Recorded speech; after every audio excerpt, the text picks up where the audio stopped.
नमस्ते मित्रों, मैं आचार्य मनुदेव हर सोमवार एक कथानक के साथ कि कुछ अच्छा सोचें, अच्छा करें में आपका स्वागत है।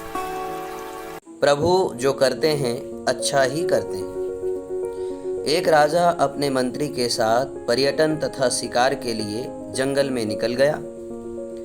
चलते चलते कांटों वाली झाड़ी में राजा का वस्त्र उलझ गया। हाथ से वस्त्र को बचाने का यत्न किया तो उंगली में बड़ा घाव आ गया, रक्त बहने लगा। वजीर ने पट्टी बांधते हुए कहा, कोई बात नहीं, प्रभु जो करते हैं अच्छा ही करते हैं। यह बात सुनकर राजा को क्रोध आ गया।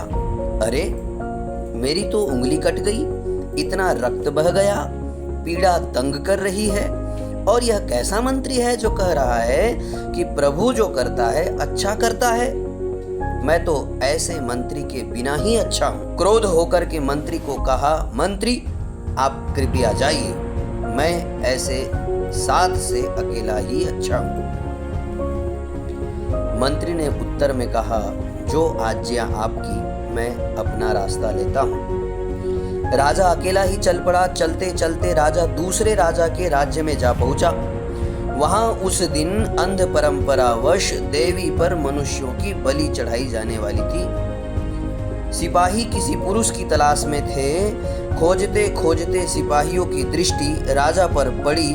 सुंदर है, शरीर अच्छा है, देवी इसकी बलि से बहुत प्रसन्न होगी। राजा को सिपाही मंदिर में ले गए। बलि चढ़ाने से पूर्व जब राजा को स्नान कराया जाने लगा तो पुजारी की आंखों ने राजा की कटी उंगली को देखा और पुकार उठा, अरे यह तो अंग भंग है, इसकी बलि नहीं चढ़ाई जा सकती। राजा को छोड़ दिया गया। राजा अपनी नगरी की ओर आ रहा था। विचार भी कर रहा था कि मंत्री ने ठीक ही तो कहा था कि प्रभु जो करते हैं सारे हमारे कल्याण के लिए ही करते हैं। यदि हाथ पर घाव न आ गया होता तो आज यमदूत ले ही गए थे। इस घाव ने ही बचा लिया।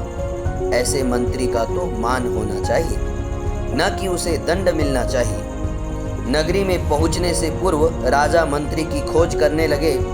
वहां एक नन्ही सी कुटिया में मंत्री को बैठे देखा तो उसे अपने साथ लेकर राजा अपनी नगरी में जा पहुंचा। राजा ने मंत्री से कहा, आपने तो मेरी उंगली कटने पर बड़े पते की और मर्म की बात कही थी, मैं ही अल्प बुद्धि समझ न पाया। इसी घाव के कारण मैं मौत के मुंह से निकल कर आया हूं। परंतु मेरे अच्छे मंत्री, यह तो बताओ कि मेरे घायल होने में तो भला हुआ, परंतु मैंने आप जैसे तत्वदर्शी का जो अपमान किया और आपको निकाल दिया, इसमें प्रभु की आपकी कौन सी भलाई देखी। मंत्री ने मुस्कुराते हुए कहा, यह तो और भी अधिक अच्छा हुआ। यदि आप मुझे दुत्कार न देते तो मैंने आपके साथ ही रहना था। तब सिपाही मुझे भी पकड़ कर ले जाते। आप तो घायल होने के कारण छूट जाते, परंतु मैं तो अंग भंग नहीं था, तब वह मेरी ही बलि चढ़ा देते। मेरे ऊपर तो प्रभु ने विशेष कृपा की कि जख्म भी न किया और मृत्यु का ग्रास बनने से भी बचा लिया। इसलिए यही कहना उचित है कि प्रभु जो करते हैं हमारे कल्याण के ही लिए करते हैं। राजन, हमारी दृष्टि छोटी है, प्रभु की आंखें बहुत दूर तक देखती है। तुम्हारी चाही में प्रभु है मेरा कल्याण, और मेरी चाही मत करो, मैं मूर्ख नादान। चैनल को लाइक करें, सब्सक्राइब करें एवं शेयर करें।